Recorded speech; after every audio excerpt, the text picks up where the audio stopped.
Most drivers don't realize this yet, but a brand new driving law just went into effect. And if you're driving the same way you did last year, you could already be breaking it. Not tomorrow, not next month, right now. People are getting pulled over, fined hundreds of dollars, and in some cases even facing arrest, all because of rules that quietly changed without any real warning.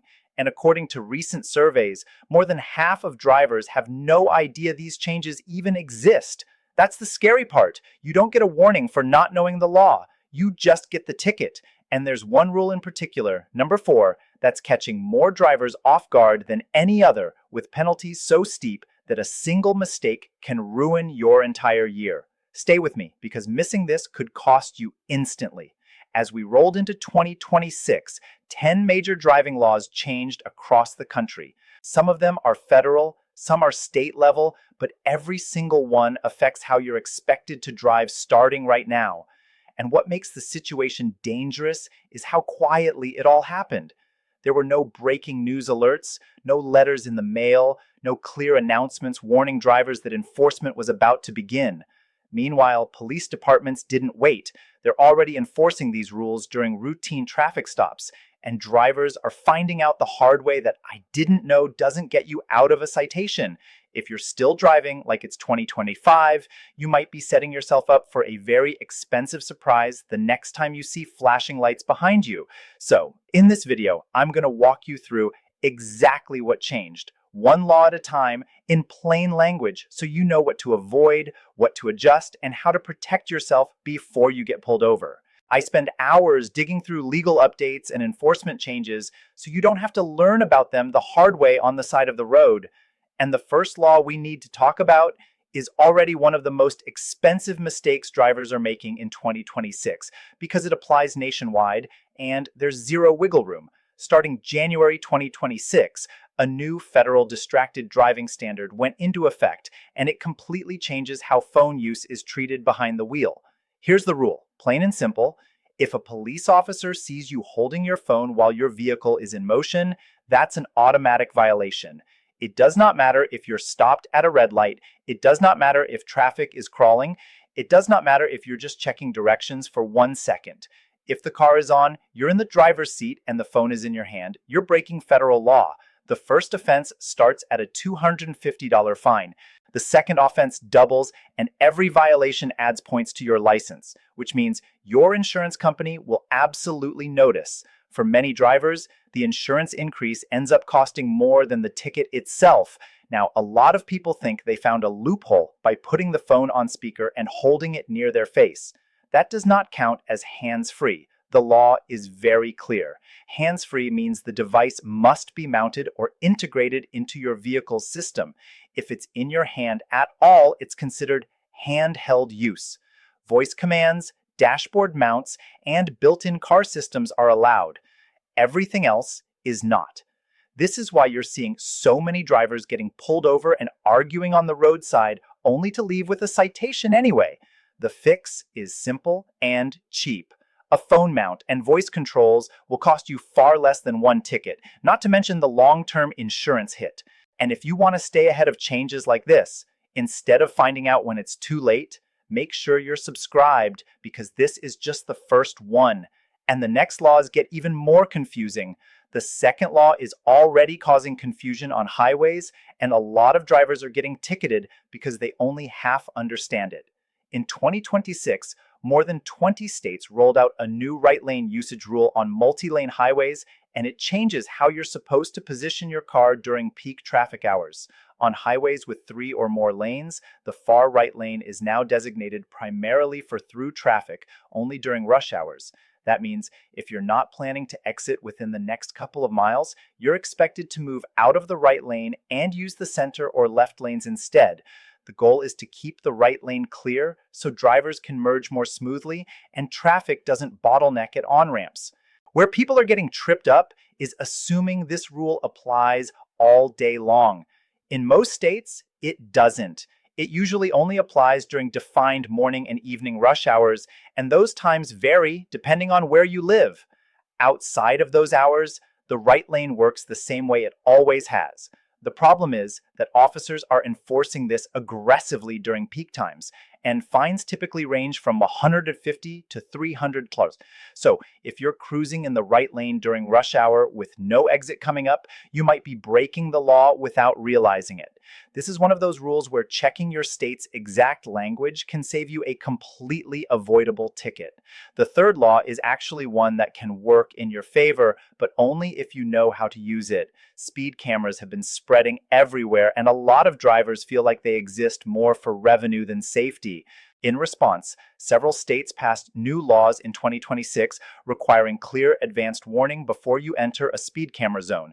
In most places, that means visible signage at least 500 FT before the camera. If you receive a speed camera ticket and there was no warning sign, or if that sign was blocked by trees, construction, or poor placement, you may be able to challenge the ticket and get it dismissed. And this isn't theoretical. Drivers are winning these cases. If a ticket shows up in your mailbox, go back to the location if possible and document everything. Take photos, look for signage. If it's missing or obscured, file a contest with your local traffic court. Courts are taking these challenges seriously because the intent of the law is safety, not surprise penalties. And in just the first months of 2026, hundreds of tickets have already been thrown out because cities failed to update their signage in time. Now, because the next law is the one catching the most people completely off guard, don't go anywhere. Number 4 is where drivers are making the most expensive mistake of all.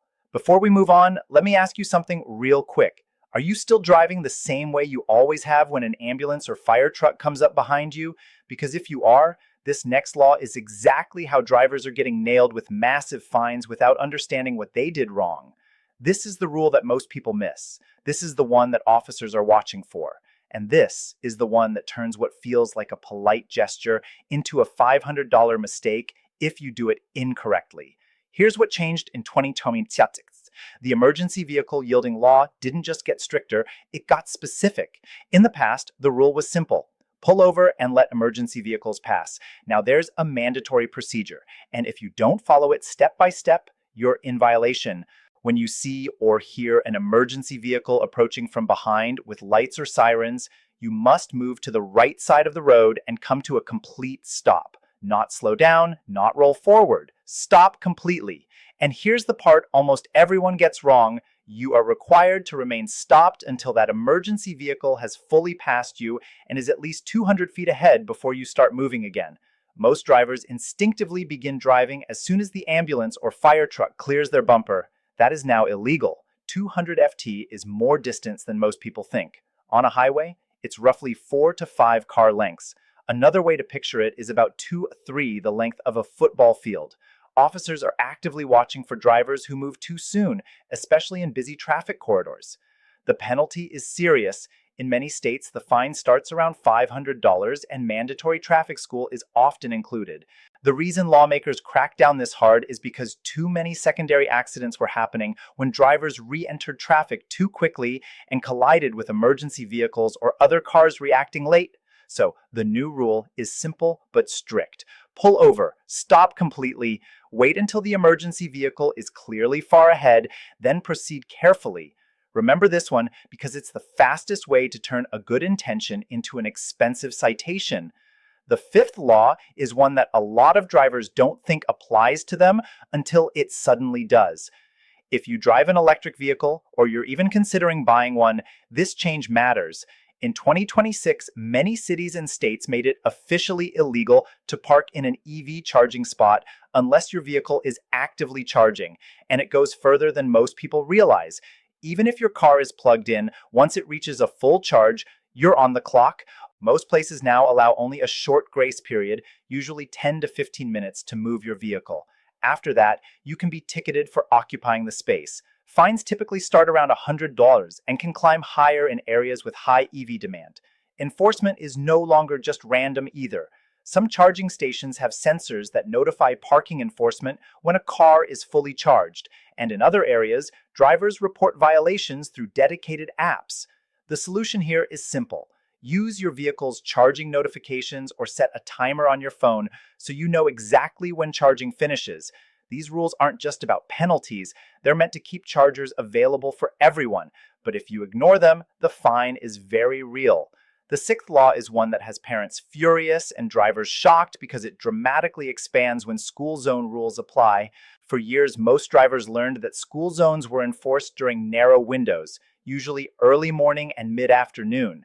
In 2026, many states changed that completely. School zone hours were expanded to cover before school programs, after school activities, and extended pickup times. In some areas, that means enforcement as early as 6 months in the morning and as late as 6 months in the evening. And here's the part that really hurts. The fines have doubled. Speeding in a school zone now often starts at $500 and points on your license are mandatory. In certain states, going more than 15 miles per hour over the school zone limit can even be charged as a criminal offense, not just a traffic violation. That can mean court appearances and potential jail time. The reason for the crackdown is sobering. Data showed that many accidents involving children were happening outside traditional school hours, during activities and staggered pickups. So now, if you see a school zone sign, you need to slow down and stay alert. Even if it's early morning or early evening, those flashing lights may still be active and the consequences of ignoring them are severe. Before we continue, a quick legal note. Everything you're hearing here is for educational purposes only. Traffic laws can vary widely depending on your state and even your city. So always check with your local DMV or a qualified attorney if you need advice for your specific situation.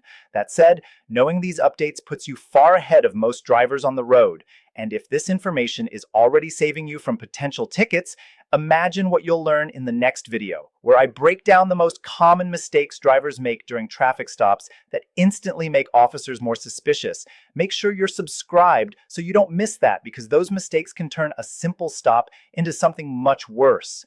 The seventh law deals with dash cams and recording traffic stops, and this one has changed in ways that actually benefit drivers, but only if you understand the limits. In 2026, several states passed laws that clearly allow drivers to record their interactions with police using dash cams or other recording devices. That means you generally cannot be penalized just for recording a traffic stop in your own vehicle. Dashcam footage can be extremely valuable if you need to defend yourself in traffic court or challenge a citation. However, where drivers get into trouble is what they do with that footage afterward. In many states, posting dashcam video online without blurring the faces and license plates of other people can violate privacy laws. If you share footage publicly without consent, you could face civil lawsuits that cost far more than any traffic ticket. The safest approach is to use dashcam recordings for legal protection, not social media content. If you're unsure, check your state's specific rules on recording and sharing. A dashcam can be one of your best defenses, but only if you use it responsibly. The eighth law is one of the most controversial changes of 2026, and it's putting a lot of drivers at risk without them realizing it. As more states legalized cannabis, lawmakers moved quickly to tighten DUI enforcement around it. Several states have now adopted what are called per se THC limits, similar to the 0.08 blood alcohol limit for alcohol. In practical terms, that means if you're pulled over and a blood test shows THC above a specific threshold, often around 5 nanogs per milliliter, you can be charged with DUI automatically. And here's the problem. Unlike alcohol, THC stays in your system long after the effects wear off. You could feel completely sober, drive perfectly, and still test over the legal limit days after using cannabis. While some states allow drivers to challenge these charges by arguing lack of impairment, it's difficult, expensive, and far from guaranteed. The safest advice is simple but frustrating.